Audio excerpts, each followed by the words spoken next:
ഈ മരം കാണാൻ എങ്ങനെയുണ്ട്? കണ്ടാൽ ബോൺസായുടെ വകയിൽ ആരോ അന്ന് തോന്നുമെങ്കിലും ഇത് ബോൺസായി അല്ല, മരമല്ല. ഒരുണക്കക്കമ്പിൻ്റെ മണ്ടയിൽ വാണ്ടറിഞ്ചോ എന്ന പ്ലാന്റ് വെച്ച് നമ്മൾ തയ്യാറാക്കിയ ഒരു ഗാർഡൻ ഡെക്കറിൻ്റെ 5-6 മാസത്തെ വളർച്ചയ്ക്ക് ശേഷമുള്ള അവസ്ഥയാണ് ഈ കാണുന്നത്.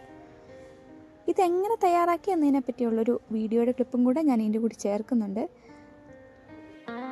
വാണ്ടറിഞ്ചോ എന്നൊക്കെ പേരുള്ള ഈ സാധനം നമ്മുടെ നാട്ടിൽ കാട്ടുവെള്ളയായിട്ടാണ് വളരുന്നത്. ഒരു തണ്ട് എവിടെയെങ്കിലും വീണിട്ടുണ്ടെങ്കിൽ ആ പ്രദേശം മൊത്തം മൂടുന്നതാണ് ഈ പ്ലാന്റിൻ്റെ സ്വഭാവം.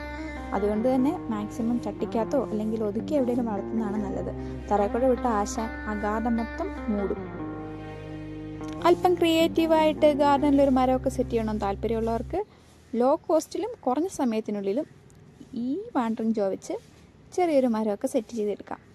അപ്പോൾ താല്പര്യമുള്ളവർ ചെയ്ത് നോക്കുക. ഇതായിരുന്നു നമ്മുടെ വാണ്ടറിഞ്ചോ മരത്തിൻ്റെ സെറ്റ് ചെയ്ത സമയത്തെ ലുക്ക്. 5-6 മാസം ശേഷമുള്ള ആഫ്റ്റർ ലുക്കാണ് ആദ്യം കാണിച്ചത്.